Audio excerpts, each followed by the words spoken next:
கொல்கத்தா பெண் மருத்துவர் விவகாரம் தொடர்பாக மேற்கு வங்கத்தில் இன்று 12 மணி நேர முழு அடைப்பு போராட்டம் நடைபெற்று வருகிறது. இதை பற்றிய விவரங்களை செய்தியாளர் ரமேஷ்குமார் வழங்க கேட்கலாம்.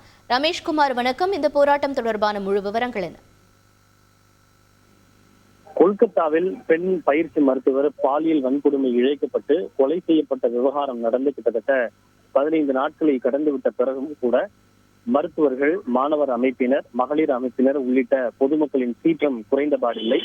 ஒவ்வொரு நாளும் பல்வேறு வடிவங்களில் அந்த போராட்டம் முன்னெடுக்கப்பட்டு வருவதோடு போராட்டமும் தீவிரமடைந்து வருகிறது.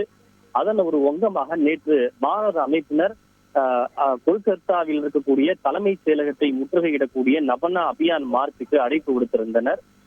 மாணவர்கள் அமைப்பினர் முன்னெடுத்த அந்த அமைதி வழி போராட்டம் துரதிருஷ்டவசமாக வன்முறையில் முடிந்தது. போராட்டக்காரர்களை கழைக்க காவல்துறையினர் தடியடி நடத்தியதோடு அவர்கள் மீது கண்ணீர் புகை குண்டுகளையும் வீசினர். இது அந்த மாநில மக்கள் மத்தியில் மேலும் கொந்தளிப்பை அதிகரித்திருக்கிறது. இந்த காரணமாக மாணவர்களின் மீது தடியடி மற்றும் கண்ணீர் புகை வீசப்பட்டதை கண்டித்தும் பெண் பயிற்சி மருத்துவரின் கொலைக்கு நீதி கேட்டும் மேற்கு வங்கத்தில் இன்று பெங்கால் பந்த் என்கிற பெயரில் 12 மணி நேர முழு அடைப்புக்கு பாஜக அழைப்பு விடுத்திருக்கிறது. இதனை தொடர்ந்து அங்கு பாதுகாப்பு பலப்படுத்தப்பட்டிருக்கிறது.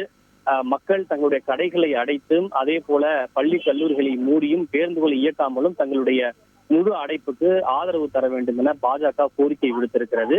இருப்பினும் மக்கள் யாரும் அச்சப்பட வேண்டாம். பள்ளிகள், கல்லூரிகள் வழக்கம் போல இயல்படும். பொதுமக்கள் தாராளமாக தங்களுடைய கடைகளை திறந்து வைக்கலாம். அதே போல பேருந்துகளும் வழக்கம் போல இயங்கும் என்று மாநில அரசு அறிவித்திருக்கிறது. இதற்கிடையே முழு அடைப்பு விடுத்துள்ள பாஜக ஏதேனும் பிரச்சனை செய்யக்கூடும் என்பதால் அங்கு காவல்துறையினர் பல்வேறு இடங்களிலே பாதுகாப்புக்காக குவிக்கப்பட்டிருக்கிறார்கள். இவை தவிர திரிணாமுல் காங்கிரஸ் கட்சியின் தொண்டர்களும் ஆங்காங்கே பல்வேறு இடங்களிலும் தீவிர கண்காணிப்பை மேற்கொண்டிருக்கிறார்கள். பாஜக ஏதும் பிரச்சனை செய்துவிடக் கூடாது என்பதற்காக.